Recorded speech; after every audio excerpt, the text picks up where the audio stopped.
na nimeyaishi katika kufanya kazi kwa nafasi ya mkuu wa wilaya kwa zaidi ya miaka 6 kwenye wilaya 2 kubwa. Ameongea masuala ya usalama wa nchi. Mimi nilikuwa mwenyekiti wa kamati ya usalama ya wilaya. Wengi hawatamjibu, lakini mimi lazima nimjibu. Na nimekwenda na mimi nimekwenda sio kubishana naye. Tatizo la Watanzania hawakusikiliza hotuba yangu yote mwanzo mwisho. Wanachukua vipande. Niliweka msingi wa mazungumzo yangu, nilisema nimekuja hapa kumsaidia, kumpa tafsiri na maana ya vitu ambavyo yeye mwenyewe alisema havielewi. Cha kwanza, alisema haelewi kwa nini tusibadili sheria. Rais akawa na mamlaka ya kuteua, alafu akitaka kutengua apeleke bungeni. Nikaenda kumuelewesha. Nikamwambia katiba ya Jamhuri ya Muungano sura ya 2 imeeleza mamlaka ya rais. Imeeleza nguvu yalionayo rais. Na ndani ya katiba rais ana mamlaka ya kuteua. Mwenye mamlaka ya kuteua ana mamlaka ya kutengua. Lakini nikaenda kumuelewesha. Nikamwambia sheria iliyoanzisha usalama wa taifa, sheria ya 2016 ikafanywa marekebisho 2023 ambayo katika marekebisho hayo Gwajima alikuwepo. Sheria ile iliiondoa idara kutoka ofisi ya waziri wa nchi, ofisi ya rais, utawala bora. Sheria ile ikaipeleka idara kwenda kwenye mamlaka ya rais, ofisi ya rais. Na sheria ile ilivyopita, idara yote ikawa iko ofisi ya rais. Unapokuwa na idara ambayo iko ofisi ya rais, ni nani msimamizi wa idara? Rais mwenyewe.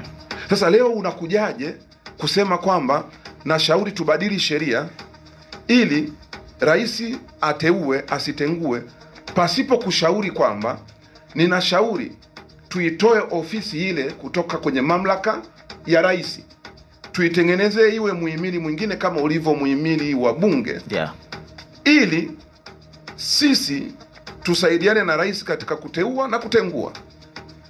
Kitu alichokwenda kushauri ni kitu hakitekelezeki kwa mujibu wa katiba. Kitu alichokwenda kushauri, angekishauri vizuri kama angekirudisha bungeni kule ambako walipitisha sheria ile mwaka 2023. Nataka Watanzania watuelewe kabisa. Mimi sina chuki na Gwajima. Sina kinyongo na Gwajima, lakini mtu anapoongea jambo la upotoshaji, tena sio kupotosha tu, anaongea jambo ambalo ana uwezo wa kuliongea bungeni kwa nafasi yake ya mbunge. Ana uwezo wa kulishauri bunge ambalo linatunga sheria. Brother, sisi hatutungi sheria. Wananchi tumewapa haki zetu wa bunge kwa kuwachagua kupitia kura. Waende wao watuwakilishe kutunga sheria. Sasa yeye anapokuja kuongea na sisi, manake anatutengenezea chuki. Tuwachukie wabunge tuliowatuma akiwemo na yeye. Ndio maana jamaa alikuwa very smart. Alipoenda kuongea alisema mimi siongei kama mbunge. Mimi siongei kama askofu. Mimi siongei kama mjumbe wa kamati za CCM zile. Mimi naongea kama raia. Kwa nini? Kwa sababu alijua kuna vitu ataviongea, akiviongea kama mbunge, watu watamwambia kaka, hii si mko bungeni, si mtunge wenyewe. Kwa hiyo tulienda pale kuweka vitu sawa sawa. Kingine alichosema, mimi naona wanajeshi wapandishiwe mishahara. Vyombo vitu vya ulinzi vipandishiwe mishahara. Sio, unanielewa? Brother, swala la kupandisha mshahara hatukurupuki. Lazima lianze kwenye sekta, ministry zile. Lazima lianze kwenye budget, kamati ya budget. Lakini lazima kila wizara, lazima tuangalie wizara ya fedha, ukwasi wake, uwezo wake wa fedha. Lazima tuangalie uwezo wa makusanyo ya nchi. Hutoki tu na kwenda kusema wanajeshi wetu wanapambana wazuri, waongezewe mishahara. Kitendo alichokifanya ni cha uchonganishi. Kwa sababu wako baadhi ya wanajeshi wanaweza wakafurahi. Unapomwambia mtu apandishiwe mshahara wakati unajua uwezo wetu wa kulipa mishahara bado. Lakini amekwenda kusema hili jambo pasipo kukumbuka tarehe 1 mwezi Mei, rais alipandisha kima cha chini cha mishahara ya watumishi bila kuangalia wanajeshi. Alipandisha mpaka 500,000. Mwanajeshi naye ni sehemu. Sasa jiulize swali, tumetoka mwezi Mei tu. Mwezi wenyewe haujaisha. Mwezi wenyewe haujaisha. Tumetoka mwezi Mei. Rais ametoka kupandisha mishahara mwezi Mei. Mwezi haujaisha. Unamwambia tena rais pandisha mishahara wanajeshi. Hapana. Ndio tunataka wanajeshi wetu wapandishiwe mishahara. Hivi kwa nini hata usiende kumwambia rais tunakushukuru? Umeongeza kima cha chini. Lakini pamoja na kukushukuru mheshimiwa rais, basi uangalie kupandisha mishahara. Swali nakuuliza leo. Tunatambua kazi ya wanajeshi ni kazi muhimu sana. Tutaacha kuangalia madaktari? Ili swali ni langu ama mmeniuliza nyinyi? Kwa hiyo leo muosha na osho kwa hiyo mmeniuliza. Mimi mmeniuliza. Hapa ngoma draw. Hivi nauliza. Daktari hastahili kweli kupandishiwa mshahara? Anastahili. Tuongee tu ukweli. Hivi mtu ambaye yuko pale Kidatu kwenye bwawa la umeme anayetupa umeme kila siku hastahili kupandishiwa mshahara? Anastahili. Mtu aliyeko Ruvu chini pale kwenye ile koki akivuta mfuniko tunapata maji, akiurudisha tunakosa maji.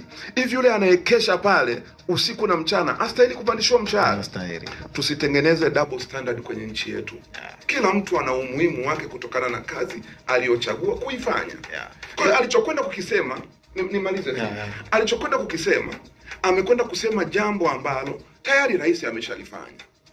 Ameshaongeza mishahara. Kwa hiyo kwenye lakini lingine ngoja twende tutaratibu. Univumilie kidogo.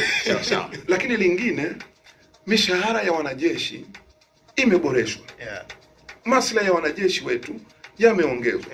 Lakini nilitamani Gwajima kabla ya kwenda kuongea kupandisha mshahara kwenye vyombo vyetu vya dola, angesikiliza hotuba ya juzi ya waziri wa ulinzi. Aliitoa bungeni.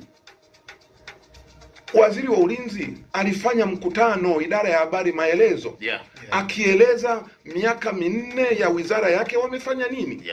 Na katika ile hotuba waziri alionyesha maboresho na maslahi yaliyofanywa kwa wanajeshi wetu. Najiuliza swali, baba yangu hakusikiliza? Baba yako Gwajima sasa. Gwajima hakusikiliza? Kama angesikiliza asingeenda kusema hichi kitu. Unajua kuna vitu unaenda unasema unatafuta umaarufu kwa wananchi, lakini umaarufu ni wa muda mfupi, pale ambapo na sisi tutajibu kwa kuweka kumbukumbu sawa. Sijui unanielewa? Ndio maana narudia kusema mimi simshambulii, lakini najiuliza unaweka sawa. Hivi amekaa miaka yote bungeni mitano, hiki ndicho alichovuna kutuletea? Ukikaa bungeni pia ni sehemu ya kujifunza, ni shule. Kwa miaka 5 amejifunza kwenda kusema kitu ambacho anajua hakitelekelezeki, hakiwezekani, lakini anajaribu kukiongea kiwezekane. Najiuliza swali hilo.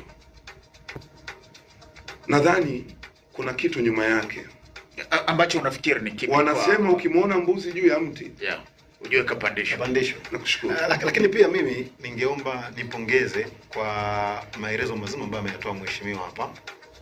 Mheshimiwa nani sasa? Nyoshe bwana, kwa sababu nataka mzungumzia ni mheshimiwa. Mheshimiwa Jerimuro. Maelezo ambayo yamenyooka na pia unapata elimu.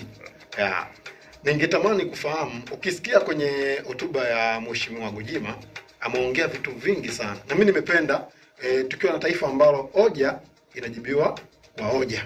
Yaani tuko tuna taifa ambalo, kwa hiyo mpaka sasa hivi mheshimiwa Jeri tunampongeza kajibu kwa hoja. Yaani na alisemaga na hujakimbia wapi uchocholoni na wewe. Yaani mimi napenda tukiwa tuna taifa ambalo vijana tunajibizana kwa hoja. Na mtoto kamjibu baba kwa hoja. Tukiwa tuna taifa la hivi tutafika sehemu tutakuwa tunaafikiana kwa hoja na amani itadumu pamoja na haki. Ulikuwa unauliza swali kwa mheshimiwa. Mimi nilikuwa natamani kujua, ametoa baadhi ya data kwa maana anasema no research no right to speak. Yeye ametoa data kwa maana ya namba ya vitu ambavyo walikuwa wanaamini haviko sawa na akatoa mifano. Lakini kwa hapo sikusikia ukisema kwenye hizo hoja kwa kama hoja gani na mfano gani, usijifanye hujasikia.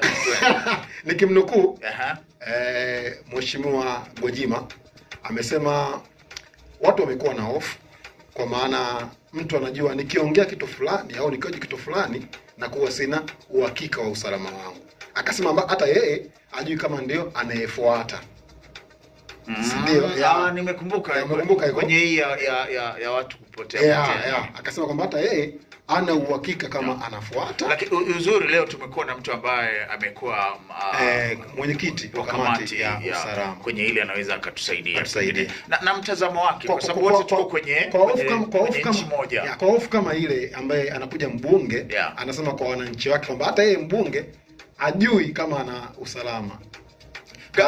Katika hili Mheshimiwa Jerry Mlo na mgeni wetu hii leo, mtazamo wako ni upi kwenye swala la hii hali inayoendelea? Wewe mtazamo wako ni unakubaliana na hili, linakufurahisha na unaliona linaendelea? Ni kero katika